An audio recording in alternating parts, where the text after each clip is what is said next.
Boa noite, turma. Espero que todos estejam bem. Nós vamos hoje dar início à nossa última aula e nós vamos falar sobre a preparação do leito e o banho no leito. Antes de falarmos precisamente sobre o banho, a gente precisa falar dos componentes da unidade do paciente. E vocês sabem quais são esses componentes? E aí, quando eu falo dos componentes, é o quê? Quando a gente fica internado, quando a gente acompanha alguém internado, eu quero que vocês tentem puxar na lembrança de vocês o que vocês observam, né, que tem que ter. Né? Existem elementos que precisam ter numa unidade do paciente, numa unidade de internação, né? E é individual, é algo que cada enfermaria, que cada paciente vai ter o seu. Algumas coisas, gente, como eu sempre falo com vocês, na vida como ela é, às vezes a gente não tem, às vezes a gente encontra de uma forma mais adaptada. Então, assim, eu vou apresentar a vocês o ideal, o que na literatura a gente encontra como sendo a unidade do paciente, mas na vida como ela é, muitas vezes essas unidades elas são bem mais simples, né? Mas de qualquer forma são funcionais. O que isso quer dizer? Mesmo sendo simples e não possuindo todos os componentes ideais da unidade do paciente, elas têm a sua função executada com maestria. Então, o que é a unidade do paciente? Ela é definida como um conjunto de espaços imóveis destinados a cada paciente, variando os seus componentes de hospital para hospital. Né? E não só de hospital para hospital, mas de unidade, de setor. Porque, por exemplo, quando a gente fala de um hospital particular, a unidade que a gente chama de apartamentos, né, que são aqueles individuais, ele é diferente de uma estrutura de uma enfermaria. Né? Então, não é só de hospital para hospital que essa unidade do paciente vai mudar, mas dentro do próprio hospital. Até dentro de hospitais públicos, né? Você tem enfermarias que têm uma organização, você já tem outras enfermarias que têm outras organizações, né? Então, não é só de hospital para hospital, mas também de setor a setor. Um dos procedimentos de enfermagem voltado para a manutenção do ambiente terapêutico é a limpeza dessa unidade do paciente, com a preocupação fundamental da higiene e da estética. Não sei se vocês lembram que na primeira aula eu falei para vocês de Florence Nightingale. Guardem esse nome, né, no coração de vocês, bem no fundinho, né? Porque ela foi assim a mãe da enfermagem moderna que nós conhecemos hoje. E a teoria de Florence, nós temos várias teorias de enfermagem, né, várias teóricas, e Florence ela foi a primeira. E o nome da sua teoria é, inclusive, teoria ambientalista. Por quê? Porque ela observou que o ambiente que as pessoas viviam era um ambiente que desfavorecia a saúde, a promoção da saúde. Então, eram ambientes sujos, escuros, fétidos, pacientes com diferentes níveis de complexidade juntos. Então, a Florence ela tem esse entendimento de que o ambiente, de que a higiene das mãos, de que a higiene do ambiente, claridade, ventilação, que tudo isso influenciava na saúde do paciente. Então, hoje, nós, como profissionais da enfermagem, né, como técnicos, como enfermeiros, a gente precisa também ter esse olhar para o ambiente. O ambiente do paciente ele pode favorecer, ele pode estimular que esse paciente se recupere, mas ele também pode favorecer que ele não se recupere. Né? Então, esse ambiente ele precisa estar organizado e ele precisa estar limpo, né, adequado. Ah, professora, mas eu não faço a limpeza, né?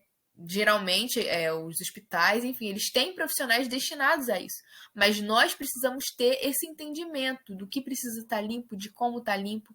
Às vezes até para orientar o próprio paciente. Né? Os pacientes, geralmente, eles trazem alguns bens das suas casas. Né? Eu até tenho uma experiência pessoal. A minha mãe, como eu falei com vocês, ela teve infecção hospitalar. E aí, quando a gente estava lá, tava cheio de coisa, cheio de bolsa na cama dela. O hospital era pequeno, né? A enfermaria era pequena. E aí, quando o médico da CCIH, né, que é controle de infecções hospitalar, ele foi visitar minha mãe, a primeira coisa que ele falou foi disso. Ele falou: olha, isso aqui tá muito tumultuado, tá com muita coisa, você precisa tirar isso é foco de infecção. né? Lá no hospital, eles davam o cobertor e aí a gente estava trazendo de casa. Ele falou: esse cobertor cai no chão e aí você volta para a cama. Então, assim, vários complicadores que o ambiente, né? Ele estava favorecendo para essa infecção hospitalar. E depois dessas orientações, a gente começou a organizar esse ambiente, a evitar de deixar as coisas na cama, evitar de botar as coisas no chão e depois pôr na cama. Então, aquilo que ficava no chão não ia para a cama, aquilo que estava na cama não ia para o chão. Né? Então, são entendimentos que muitas vezes a gente precisa ser apto a ter esse olhar e a ter essa orientação. Né? Eu sempre gosto de explicar para vocês o porquê das coisas. Então, é por isso que eu estou falando. Por que é importante a gente saber da unidade do paciente? Professor, por quê? Porque eu preciso saber o que precisa ter, o que não precisa, como eu vou orientar. Porque eu preciso, como profissional, entender que esse ambiente vai sim movimentar a saúde do meu paciente, para o bem ou para o mal. Então, a gente tem alguns componentes dessa unidade. Como eu já falei, na vida como ela é, nem todos os componentes são individuais. Então, assim, tem alguns componentes que vão ser compartilhados e a gente vai estar falando sobre isso. Né? A gente tem o leito, né, que é a cama, e isso é um componente fundamental e chave no cuidado ao paciente. Né? A gente tem a mesa sobre o leito, que é essa aqui em formato de L, né, que é só uma bandejinha por cima. Geralmente essa mesa ela é para alimentação, né, do paciente, então o paciente coloca essa mesa para se alimentar. A gente tem a mesinha de cabeceira, que é esse armáriozinho, essa mesinha que fica do lado. A gente tem a cadeira, né? Geralmente aquela cadeira que o acompanhante fica, né? Em algumas unidades é aquela cadeira que é reclinável, que tem apoio para os pés. Em outras unidades é só uma cadeira mesmo. A gente tem a escada, né? Aquela escadinha para o paciente subir e descer. Idealmente falando, a gente tem um armário, né? Mas nem toda unidade vai ter um armário. Algumas unidades vão ter só aquela mesinha de cabeceira, aquele armáriozinho de cabeceira que eu mostrei para vocês aqui, pequenininho, e a mesa sobre o leito. Lata de lixo. Nem toda unidade vai ter a lata de lixo. Quando é uma enfermaria, por exemplo, compartilhada com 4, 5 pessoas, né, geralmente o lixo fica ali compartilhado para todos, né? Suporte para infusão venosa, o que é isso? É aquele cabinho com gancho que a gente coloca o soro. Banheiro privativo, mais uma vez, como eu falei com vocês, quando a gente tem uma enfermaria muito grande, né, compartilhada, geralmente vai ser um banheiro para todas aquelas pessoas, pacientes e acompanhantes. E a rede, né, de O2, de vácuo, de ar comprimido, que cada leito precisa ter. Só que, assim, infelizmente, alguns leitos têm a rede, mas elas não estão funcionando, elas estão fracas. Então, assim, sempre que você for instalar uma oxigenoterapia, fazer uma aspiração, tudo, testem a rede do paciente de vocês antes. Testa se o vácuo está funcionando, se o O2 está funcionando, a vazão, se está ok. E aí nós temos que ter alguns cuidados, né? Quais são eles? Não colocar a comadre sobre o leito, né? Então, o que é a comadre? Eu imagino que vocês já tenham visto, né? Que é aquele... É tipo um potezinho de alumínio, plástico, geralmente de alumínio, que você coloca ali para a mulher urinar, né? Quando ela não tem condições de ir até o banheiro, mas a gente ainda está querendo evitar o uso da fralda. Então, imagina, você pegar ali aquele recipiente cheio de urina, né? Comadre, o patinho também, que é o urinol, que é o dos homens, e você colocar aquilo ali sobre o leito, ou sobre aquela mesa que o paciente come. Imagina, né? Você não. Sempre traga para você aquilo que você não quer para o outro, né? Então, assim, a gente não ia querer comer aonde o nosso xixi passou perto, né? Então, é a mesma coisa ao paciente. Então, como que a gente faz isso? Esvaziando as comadres e os urinóis imediatamente. Então, você vai coletar a urina, despreza a urina no vaso sanitário. Então, leva a comadre para o vaso, coloca, né, despreza ela no vaso, dá descarga, acabou. Remover os materiais em excesso. Então, assim, às vezes a gente está fazendo curativo, está fazendo alguma coisa e tem muito lixinho ali. Pega aquele excesso de lixo, tira, guarda. Organizar e identificar os materiais de uso em locais de fácil acesso. Vocês podem, não necessariamente a professora, mas eu não vou fazer isso para cada paciente. Mas você pode orientar aos pacientes. Isso que eu falei com vocês, que foi orientado para mim, para minha mãe naquele momento. O que pode ficar na cama, o que pode ficar no chão. Coisa que está no chão não vai para a cama, coisa que está na cama não vai para o chão. Né? Aquilo que eu pego, aquilo que eu acesso não vai para o chão. Por quê? Porque o chão é um lugar extremamente contaminado. Organizar os pertences em local apropriado e observar e manter as roupas limpas e esticadas. Nós também temos a unidade do paciente. Dentro da unidade nós temos o leito do paciente. E esse leito ele também tem uma organização. Né? Ele tem seus componentes. Alguns na vida como ela é são um pouco diferentes, mas eles são extremamente necessários. E quais são os componentes? Nós temos o lençol de baixo, às vezes é um lençol luva. Quando ele não é um lençol luva, os profissionais geralmente amarram esse lençol. Tem aquela dobradura bonitinha, que eu imagino que vocês aprenderam, mas na vida como ela é, não é assim que acontece. O que acontece são os profissionais amarrando, às vezes até com luva, né? Mas tem a dobradura. Por cima desse lençol, a gente vai ter o oleado. O que é o oleado? Ele é retangular, geralmente, né? Ele não cobre toda a cama como o lençol. É só realmente para essa região genital, né? Para quê? Principalmente é muito utilizado em pacientes acamados, porque o nome já diz, né? Tá entre parênteses, ele é impermeável. Então, se o paciente urinar e acabar extravasando da fralda, esse oleado vai impedir essa urina de chegar no lençol de baixo, né? Na vida como ela é, o que eu já vi ser de oleado? Em alguns lugares eu já vi ser oleado saco plástico, colchão, aquela parte impermeável do colchão, quando o colchão tá velho, recorta e tira. Então, assim, né, criatividade. Então, eu particularmente nunca vi o oleado mesmo, eu sempre vi as adaptações do oleado. Mas o importante é ser funcional, é ele ser impermeável. Por quê? Porque em cima do oleado vem um outro tipo de lençol, que ele também, a gente dobra ele para que ele fique do mesmo tamanho do oleado, ele vai por cima, que é o traçado. Para quê? Até para o corpo do paciente não ficar em contato com aquele tecido impermeável, com aquela parte impermeável que não é agradável, né? De você ficar ali em cima. Então a gente coloca o traçado, ele é um lençol um pouquinho diferente, né? E ele fica também do mesmo comprimento do oleado, ele não pega o leito inteiro. A gente tem o lençol de cima, fronha, cobertor, né, colcha, e vai depender da demanda do paciente, né? Se tiver quente é só o lençol, se tiver frio é um cobertor. Os cuidados, né? A arrumação ela geralmente vai acontecer pela manhã, né? E aí nós vai depender do tipo de banho que esse paciente vai tomar. Como assim, professora? Né? Um paciente que toma o que nós chamamos de banho de aspersão. O que é banho de aspersão? É aquele banho que a gente toma em casa, né? Abrir o chuveiro, a água cai sobre o corpo. Um paciente que toma banho de aspersão, ele toma banho sozinho, ele vai se levantar e ele vai se direcionar ao seu banheiro. Enquanto ele está tomando banho, você está trocando a roupa dele de cama. Por quê? Porque ali ele vai estar limpo, com uma roupa limpa e vai deitar num leito limpo. Por quê? Porque se ele estiver com a roupa suja, você troca o leito, aquela roupa suja de novo, né? Entre parênteses, o leito. E vice-versa. Então, por isso que é importante que esses horários eles tentem ser conversados, né? Então, quando o paciente toma banho, você fala assim, fulano, quando você for tomar banho, o senhor me chama.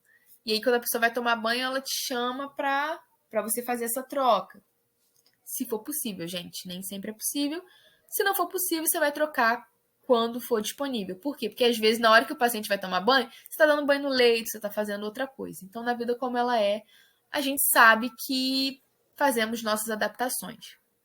A roupa de cama ela deve ser trocada sempre que ela estiver suja ou molhada. Então, assim, eu já troquei a roupa de cama dele hoje, mas a roupa de cama sujou de xixi. A roupa de cama tá com cocô. Troca de novo, né? Quando a gente for retirar essa roupa de cama, gente, essa roupa de cama, ela não tem que ficar, porque a gente tem essa ideia, né? Quando a gente troca algo, quando a gente pega algo, a gente geralmente pega e abraça aquilo, né? Então eu tô pegando, ainda mais assim, que não é um pouco de roupa de cama, são várias roupas de cama. Só que a gente tem que lembrar que aquela roupa de cama ela tá suja. Então eu não posso trazer aquilo para perto de mim. Então, o cuidado que eu tenho que ter quando eu troco uma roupa de cama é sempre manter o meu braço estendido. Vocês conseguem ver? Eu vou pegar sempre longe. Por quê? Para que aquela sujeira daquele lençol não vá para o meu EPI. Beleza? Então, sempre trocando, evitando de ter contato com o uniforme, né? Não sacudir roupa de cama, né? Não colocar roupa de cama suja no colchão. Às vezes você tá ali com a roupa de cama limpa, aí você pega e põe lá no cantinho do colchão. Por quê? Porque quando a gente vai trocar a roupa de cama, a gente tira a roupa de cama suja e a gente, antes de colocar a roupa de cama limpa, a gente vai limpar esse colchão. Esse colchão, ele, né, ele é revestido por um tecido impermeável. A gente vai colocar um pouco de álcool e vai limpar. E como eu sempre digo para vocês, na área da saúde, limpeza de coisas ou pessoas, num curativo, num colchão, sempre movimentos unidirecionais. Então, eu vou limpar numa direção. Cheguei no final do colchão, eu vou dobrar o meu papel. Vou limpar na direção de novo, de cima para baixo, dobrar o papel. Dobrei tudo que tinha que dobrar, eu jogo o papel fora e pego o outro. Sempre com movimentos unidirecionais. E eu vou levar o meu hamper, né? O que é o hamper? Não sei se todos vocês conhecem, às vezes não conhecem por esse nome, né? Ele é como se fosse, ele parece em alguns lugares uma lata de lixo, né, bem grande. Ele é um grande cesto de roupa suja, né, nas unidades de internação. Então, às vezes cada enfermaria tem o seu, né? Então, você leva o hamper perto e coloca e vai descartar essas roupas de cama nesse hamper. E aí, como eu já falei com vocês, né, a ordem da arrumação do leito eu já fui falando. Lençol de baixo, oleado, que é o impermeável, traçado, lençol de cima, travesseiro, colcha, e aí são os fatores superficiais que a gente já conhece. Né? O lençol de cima, a colcha, o edredom, enfim. Ok? Então, a gente já falou um pouco, já falou sobre a unidade do paciente, já falamos sobre o leito do paciente, então a gente já entendeu a organização externa, né? A organização do ambiente desse paciente. Agora a gente vai passar para falar sobre a higiene desse paciente. Então agora a gente vai falar, já falou de fora, nós vamos falar de dentro, do próprio paciente, né? As práticas de higiene na nossa sociedade, elas são influenciadas por diversos padrões socioculturais, familiares, que a gente vai sofrendo no decorrer da nossa vida.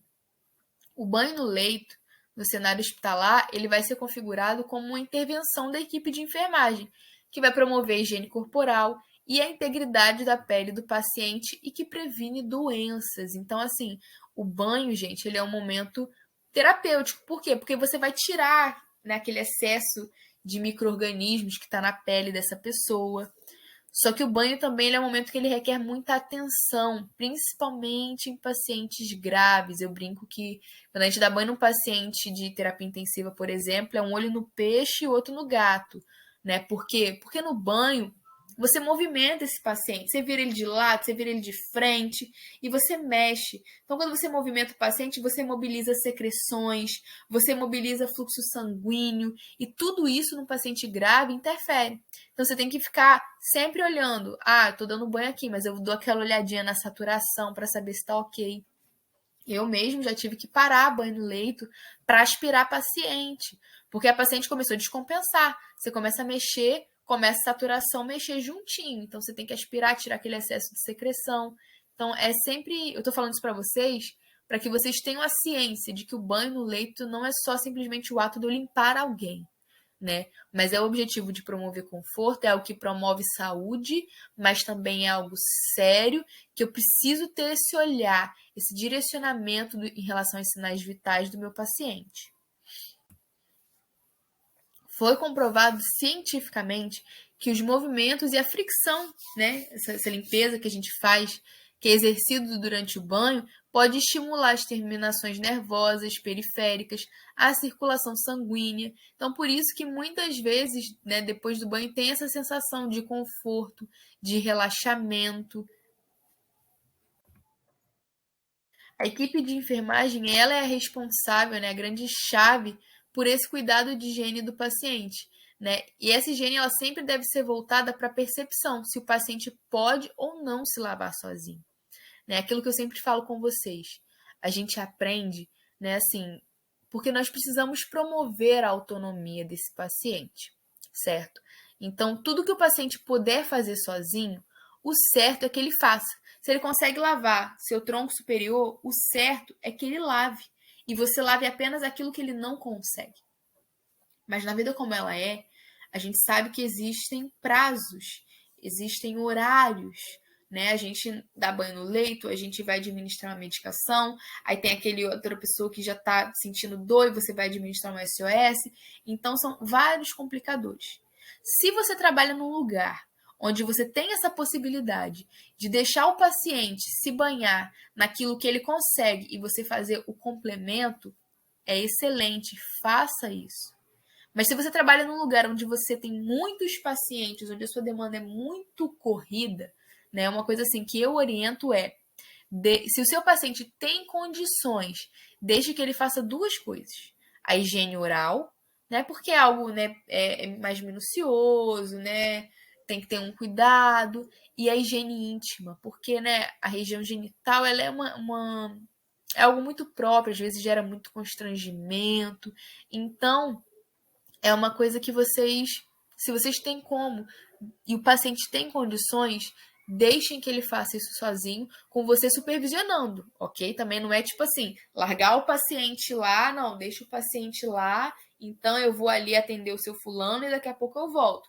É você ficar ali orientando para que ele faça também da forma correta.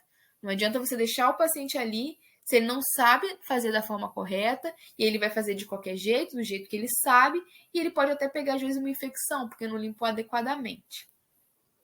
Então, é o primeiro ponto, verificar se o seu paciente tem condições de fazer algo sozinho, o que ele tem condições. Verificar se o material está disponível, né, esse material de higiene. Lembrando que quando se trata de pacientes acamados, esse banho é no leito. Então, um paciente que não é acamado, esse banho vai ser de aspersão. Esse banhozinho que está até aqui o bonequinho, no chuveiro. Né? O que a gente faz num banho de aspersão? Né? A gente vai, por exemplo, numa unidade de internação que tem um acesso venoso. A gente geralmente procura um plástico, uma sacola para poder cobrir aquele acesso, para não entrar água ali. O curativo não tem tanto problema. Por quê? Porque geralmente, quase sempre, né? Os curativos eles são trocados após o banho. Então, se esse curativo molhar, sujar, não tem problema, porque esse curativo ainda vai ser trocado, ele ainda vai ser feito. Justamente por isso. Porque como a gente sabe que na hora do banho molha, suja, cai, entra água, né? A gente opta por fazer essa troca de curativo após o banho. Então, a higiene oral. Quando a gente fala de higiene oral, a gente tem que ter um pensamento. Esse paciente ele está consciente, orientado, ou seja, ele tem condições de cuspir ou não. Esse paciente ele tá inconsciente, ele não tem reflexo, ele não tem condições de cuspir. Por quê? Porque se o meu paciente ele consegue cuspir, ele consegue tossir, ele tem pouco risco de broncoaspiração. E aí, quando o paciente está consciente, o que eu preciso? Eu preciso de uma. Eu botei escola de dente, gente, mas entendam, é escova de dente, tá? Tá errado aí. Escova de dente com cerdas macias, creme dental, que é a nossa pasta de dente, fio dental, espátula, um recipiente com água, se esse paciente não tiver condições de ir até o banheiro, de ir até a pia, uma cuba para ele cuspir, o antisséptico bucal, clorexidina 0,12%, toalha de rosto, papel e a nossa luva. E aí os cuidados que nós devemos ter com essa higiene. Perguntar se esse paciente está com prótese para retirar. E a escovação, gente, vai ser normal, ok? Escovação que a gente escova em casa, a única diferença é que ele vai ter um recipiente com água e vai cuspir na cuba. Se esse paciente conseguir realizar o cuidado, que faça ele mesmo, para poder manter essa autonomia dele. E aqui, na vida como ela é, muito raro, mas o ideal é aplicar uma fina camada de gel sobre os lábios para não ressecar. Quando o paciente está inconsciente, então esse paciente ele está sedado, enfim, esse paciente está inconsciente, ele tem um risco altíssimo de broncoaspiração. O que eu preciso? De um antisséptico bucal, uma pequena escova de cuidados ou um cotonete. Na vida como ela é, gente, às vezes na unidade você não vai ter cotonete. Isso já aconteceu comigo. E aí, o que a gente fazia? Pega essa espátula, né, que parece um palitozinho de picolé, pega uma gaze, envolve essa gaze na espátula, prende a gaze na ponta com um esparadrapo, molha a gaze, embebe a gaze no antisséptico bucal e faz essa higiene oral no paciente. Sempre com o equipamento de aspiração já ligado no vácuo, coloca na lateral aqui, né? Lateraliza a cabeça desse paciente, vai fazendo a higiene e aspirando. Não é aquela aspiração profunda com técnica estéril. É uma aspiração realmente bucal, só para que esse líquido que é produzido durante a escovação ele seja absorvido. Então, eu tenho que ter equipamento para aspiração, uma espátula, uma toalhinha de rosto, recipiente com água, cuba, luva e protetor labial. Os cuidados: lateralizar a cabeça, como eu falei com vocês. Por quê? Porque isso vai facilitar a aspiração. Aspirar essas secreções conforme elas vão se acumular, com muito cuidado para evitar ficar... Porque assim, gente, é um vácuo, então ele vai puxar tudo que tá. Se você deixa aqui nessa mucosa, nessa parte lateral aqui da bochecha, ele começa a lesionar também a mucosa oral desse paciente. Então tenham cuidado, realmente, coloca no local certinho para aspirar. Quando a gente fala, gente, de pacientes inconscientes, entubados, um cuidado importantíssimo é a higiene oral. O ideal é que ela seja feita de 2 a 3 vezes por dia. Para quê? Para evitar algo muito grave que leva pacientes a óbito, chamado PAV, que é pneumonia associada à ventilação mecânica. Então, uma das medidas, né, a gente tem várias medidas, o posicionamento desse paciente em Fowler, semi-Fowler. A gente tem essa medida de higiene oral de 2 a 3 vezes por dia.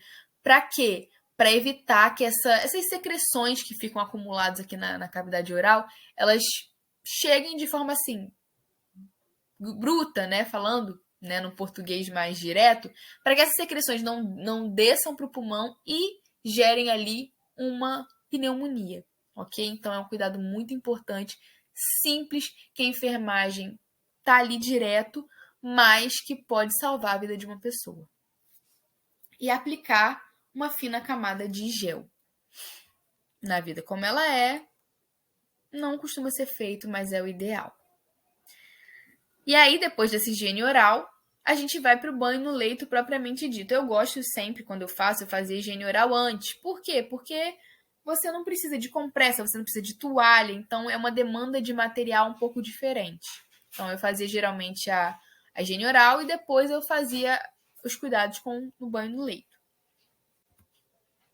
Então, os materiais que nós vamos usar: toalhas para banho, compressas de banho. E, gente, essas compressas, elas são tipo esponjinhas, ok? Na vida como ela é, você pode não encontrar compressa de banho. As compressas, gente, já vi de diversas formas. Por exemplo, tem lugares que vai pegar touca e vai colocar uma touca dentro da outra e amarrar, e essa touca ser a compressa de banho. Ou às vezes coloca dentro da touca algodão. E aí vai da criatividade. O importante é que seja algo macio, porque a gente tem que lembrar que esse paciente está acamado, então a sua pele está sensível, então você não pode pegar ali uma bucha e esfregar com toda a força do mundo, né? Tem que ser algo macio, mas que ao mesmo tempo faça essa higiene de forma legal. Os itens de higiene do paciente, então hidratante, sabonete, shampoo, né? Quando a gente fala aí de higiene dos cabelos, papel higiênico. Água morna, tá, gente? Porque assim, a gente não gosta de tomar banho frio. Então, o que a gente não quer pra gente, a gente não quer pro outro. Uma coisa importante que eu falo, porque assim, principalmente na unidade de internação, ar-condicionado, a nossa mão, ela às vezes, ela é muito fria. Então, a gente toca, né, na água. Se a gente tocar com a água com a mão, a gente pode não ter muita noção da temperatura. Essa temperatura pode não estar muito fidedigna para o paciente que está com o corpo quentinho. Um local que eu acho interessante da gente verificar a temperatura é aqui no punho, porque essa região aqui ela é muito sensível. Então, às vezes, a gente coloca a nossa mão e a gente fala assim, ah, não tá quente. Mas se você coloca essa região aqui, você sente e você fala, opa, não, tá quente sim. Tá legal não, vou esperar um pouquinho. Então, a água morna, a bacia para eu colocar a água. Na vida como ela é, gente, eu já vi assim, tem lugares que utilizam a bacia, mas tem lugares que às vezes pegam um vidro de álcool vazio, fura a tampa, coloca a água lá dentro e faz tipo um chuveirinho. Então, assim, vai do que o local tiver. O hamper, por quê? Porque nessa limpeza você vai tirar a roupa do paciente, você vai tirar a roupa de cama também, então você vai tirar a roupa suja e você coloca no hamper. Uma camisola limpa, luvas e biombo.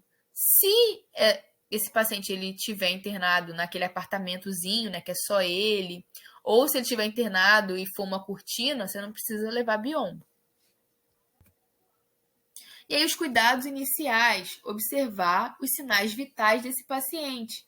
Lembra que eu falei com vocês, né, que o momento do banho no leito é um momento que muitas vezes esse paciente ele descompensa hemodinamicamente falando. Então é importante eu saber como é que ele tá, como é que tá a frequência cardíaca dele, a frequência respiratória. Então, se possível for, observa pelo menos esses dois parâmetros para você ter uma noção se esse paciente tá bem para esse momento, né? Avaliar, avisar ao mesmo sobre o banho, perguntar se ele sente alguma dor, algum desconforto. Promover a privacidade, é algo que eu sempre vou falar muito com vocês e bater nessa tecla. Então, assim, se o paciente divide aquela enfermaria, então você puxar a cortina, fechar as desligar o ar-condicionado ou aumentar a temperatura um pouquinho do ar-condicionado. Esse paciente vai ficar nu, molhado, né? Fechar as janelas, se tiver alguma janela aberta. Promover a autonomia, então é aquilo que eu falei com vocês, ver aquilo que o paciente é capaz de fazer.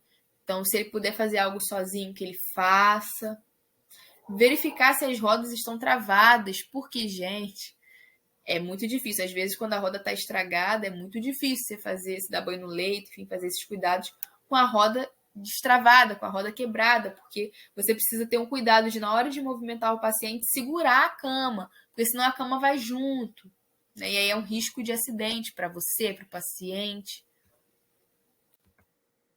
Ter atenção aos catéteres para não tracionar, para não puxar. Então, catéter vesical de demora. Tomar cuidado ali com a bolsa coletora, principalmente na hora de virar o paciente, porque a gente vira o paciente de um lado, depois a gente vira do outro. Então, essa bolsa ela tem que ir de um lado para o outro. Por quê? Porque se a bolsa está desse lado, eu vou virar o paciente para esse, na hora que eu virar ele, a bolsa, pum, puxa.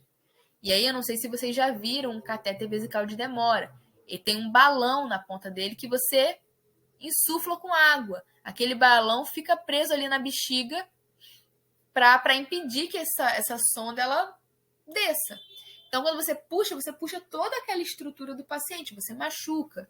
Se você puxar um catéter venoso, você vai ter que pulsionar esse paciente de novo. Então, ter muita atenção.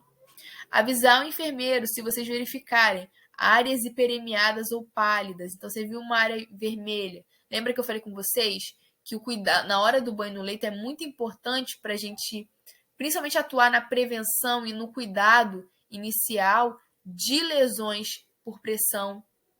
Então, você está ali no banho no leito, você observou alguma lesão, você observou uma área hiperemiada, ou seja, uma área vermelha, uma área pálida. Então, você vai comunicar ao enfermeiro. Onde eu trabalho, a técnica que trabalha comigo, sempre que ela está dando banho, que ela vê alguma coisa, ela já me avisa, ó, tá com ferida, ó, tá assim. Por quê? Porque aí eu já falo, então peraí, deixa eu avaliar. Eu vou avaliar, não, isso aqui não precisa, isso aqui só com essa pomadinha resolve. ou não, esse aqui eu tenho que fazer um curativo. Então, é muito importante essa parceria no cuidado do paciente, principalmente na prevenção de lesões por pressão, como eu falei com vocês. Então, hora do banho no leito também é um horário de inspeção, de você estar observando ali, se está lavando e você está olhando. Você vai informar a enfermeira se o paciente também apresentar fadiga, então ele está muito cansado durante a higiene. Dependendo do cansaço dele, se ele estiver muito, separa o que você está fazendo, termina, só seca o paciente e chama o enfermeiro. Fala, ó, não está com condições de continuar esse banho nele, não.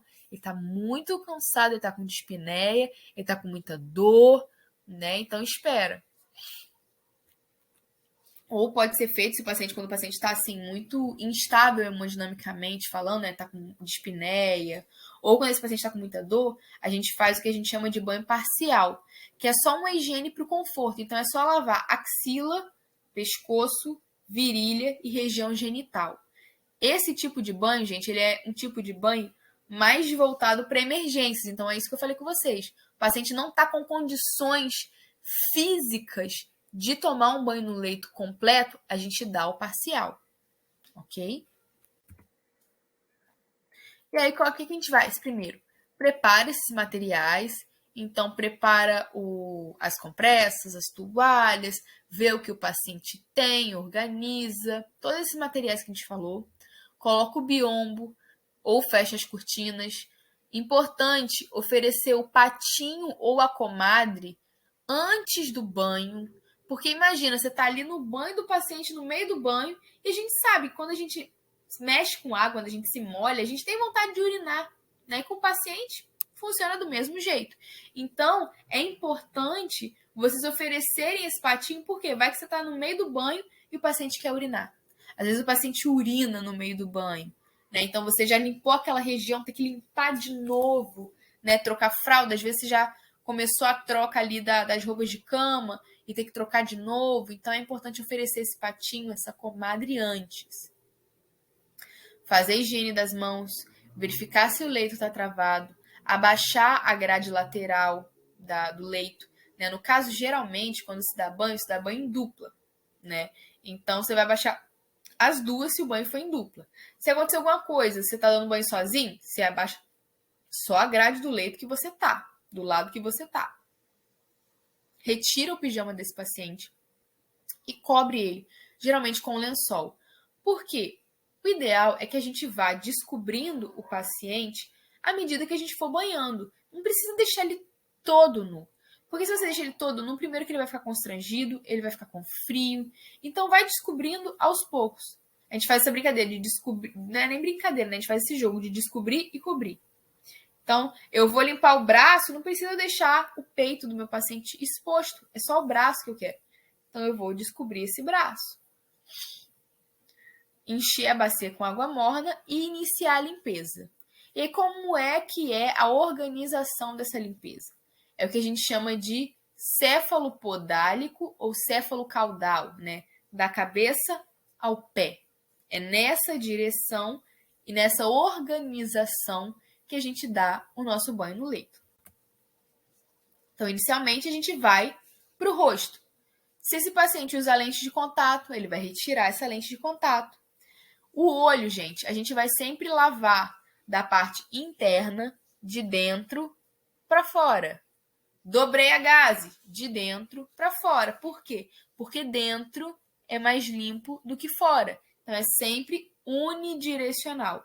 Se tiver uma crosta, aquela remelinha, você deixa a gaze bem molhadinha, deixa ali um tempinho para você conseguir amolecer aquela crosta e retirar. Tronco e membros superiores. MMSS, gente, é uma abreviação padrão para membros superiores, tá? Então, primeiro, os braços. E, gente, quando a gente fala tanto de membros superiores quanto de membros inferiores, a limpeza é o que a gente chama de distal para proximal, ou seja, o que está distante para o que está próximo. Então, os braços, eu vou limpar da mão, daqui dessa região, né, do antebraço, até as axilas. Por quê? Vamos agora lembrar da nossa circulação, né? As nossas artérias levam o sangue para os tecidos. E as veias, elas trazem o sangue dos tecidos para o coração, ou seja, elas se movem de baixo para cima. Elas se movem contra a gravidade. Então, toda a movimentação que a gente faz a favor desse retorno venoso, a gente consegue otimizar a pressão desse paciente, a gente tira, às vezes, até aquela sensação de fadiga pela congestão venosa. Então, quando a gente movimenta de baixo para cima, a gente está favorecendo esse retorno venoso, ok? Então, braço de baixo para cima, com movimentos circulares, né? E numa limpeza firme, tá, gente? Não é carinho, não. Você não vai machucar a pessoa, mas não é carinho, você está limpando. Então, é quase uma massagem que você está fazendo nessa pessoa também. Limpar as axilas, colocar o desodorante, descobrir o tronco, né? Então, limpar esse tronco, tendo atenção, principalmente as mamas femininas, essas dobrinhas, às vezes é preciso levantar, limpar por baixo. Por quê? Porque ali a gente que é mulher, principalmente, a gente sabe que ali acumula sujeira, odor. Então, é importante ter essa limpeza. Limpar entre os dedos, né? As unhas, se necessário for. No abdômen, né? Fazer a limpeza, né? Normal. E vestir depois disso, né? Então, limpei aqui o tronco, o abdômen, sequei, tá, gente? Porque a gente não limpa e deixa molhado, né? A gente vai limpando e vai secando. Se é em dupla, é mais fácil. Por quê? Enquanto uma tá limpando um braço, a outra tá limpando o outro. Enquanto uma tá limpando o tronco, a outra tá limpando o abdômen, né? Então, a gente consegue fazer esse trabalho mais rápido. E aí, depois disso, você vai secar. Então, lavei o braço, eu vou secar o braço. Limpei o tronco, eu vou secar o tronco. Depois disso, a parte de cima toda já está limpa. Você vai cobrir ela já com uma camisola, com algo limpo, da cintura para cima. Membros inferiores, MMI é a abreviação de membros inferiores. Mesmo esquema, distal para o proximal. Por quê? Para eu favorecer o meu retorno venoso. Então, eu vou movimentar do tornozelo até o joelho, do joelho até a coxa. Só que a gente tem o que a gente chama de batata da perna, panturrilha. Evitem movimentar e massagear aquela região. Por quê? Porque pacientes acamados têm uma grande chance de ter trombose, né? E ali é um local mais propício a desenvolver os primeiros trombos. Então, se você movimentar muito forte aquela região, esse trombo, se ele estiver presinho ali, ele pode se soltar na circulação sanguínea. Então, limpem aquela região, mas sem fazer movimentos muito fortes, ok? Lavar os dedos e os pés, mesmo esquema, entre os dedos.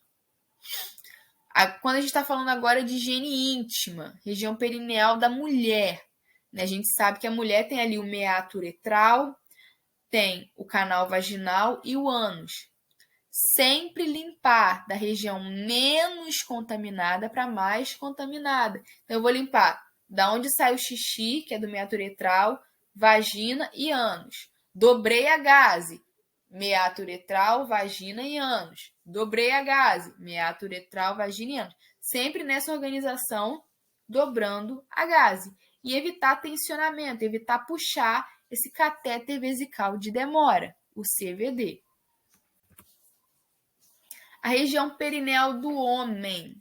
Então, a gente vai fazer como? Vai retrair esse prepúcio, vai lavar esse meato uretral em movimentos circulares. Então, é como um espiral, tá, gente? Porque você não vai ficar circular sempre no mesmo lugar, pegando aquela sujeira e só andando com ela em círculo. Você vai limpar em cima e vai descendo nesse meato.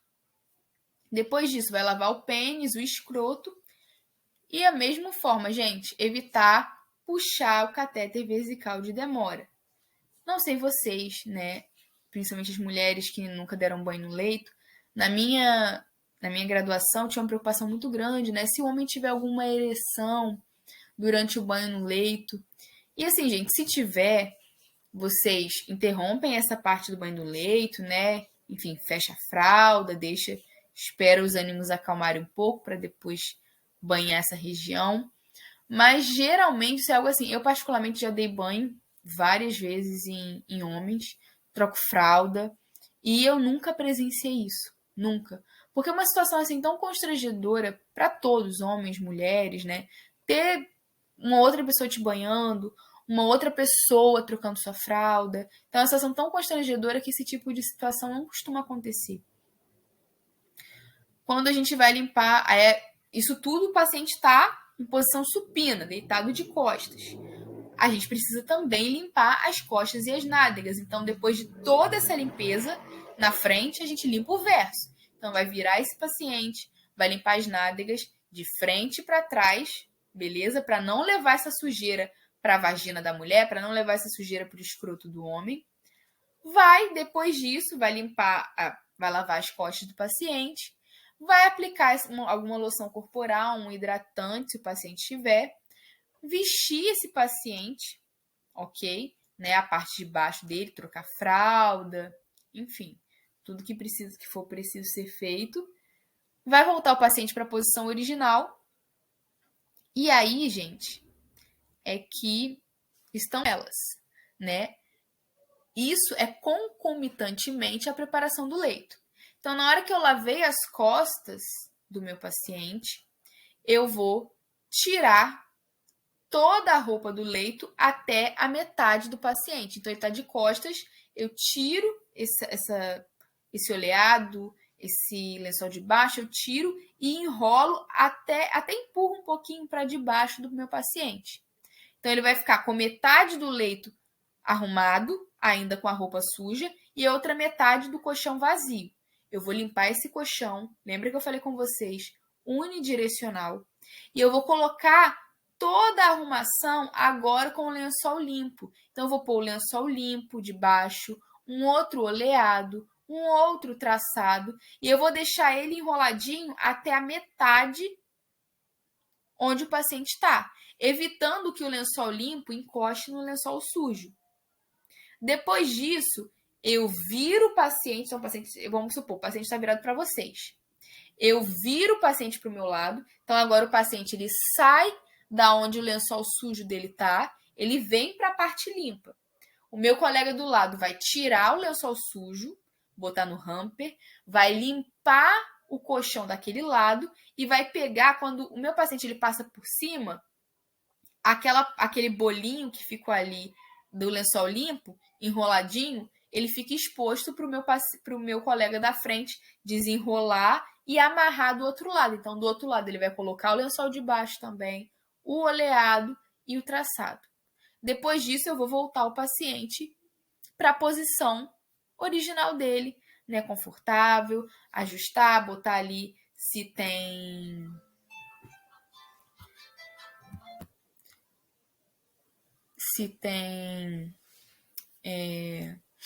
algum coxim, né? Vou colocar tudo certinho, ok? Para a posição confortável do paciente. Então, gente, lembrem-se que o banho ele é um momento íntimo e muitas vezes constrangedor para esse paciente. Portanto, como profissionais, precisamos promover o conforto e a higiene físicos, mas também psicológicos. Então, assim, às vezes, não estou falando que é errado, né? Mas no banho, no leito, a gente fica com muita conversa paralela com um colega aqui e a gente esquece que a gente está dando banho numa pessoa, ok? Então, procurem sempre ter esse cuidado de estar conversando, se a pessoa estiver acordada, de estar conversando com a pessoa, de estar tentando incluir ela. Por quê? Porque aquilo ali já é muito desconfortável para ela. Se você ficar falando do jogo que você viu, da sua vida, enfim, de N coisas, essa pessoa vai se sentir mais constrangida, mais diminuída, ok? Um outro cuidado importante, mas se o paciente ele estiver inconsciente, se ele estiver acamado, você vai dar banho no paciente, mesmo ele estando ali sedado. Há relatos de que os pacientes muitas vezes escutam. Então imagina, você não está podendo falar, você não está podendo conversar, porque você não consegue, vem do nada alguém arranca a sua roupa e te expõe. Então, eu até brinco, banquem maluco, mas chega no ouvido dessa pessoa e fala, seu fulano, eu vou dar banho no senhor, tá bom? Sabe, são pequenos cuidados que fazem a diferença, né? Que nos tornam profissionais melhores. Então, é sobre isso, né? Sobre não só um banho no leito, mas entender que esse banho no leito ele é um momento importante na vida desse paciente para a sua saúde física, mas também para a sua saúde psicológica, que a gente precisa contribuir para que isso se torne o mais positivo possível. Tudo bem? Então, a nossa aula fica por aqui. Essas são as minhas referências e daqui a pouquinho a gente se encontra para vocês retirarem algumas dúvidas que vocês tiverem, ok? Até mais!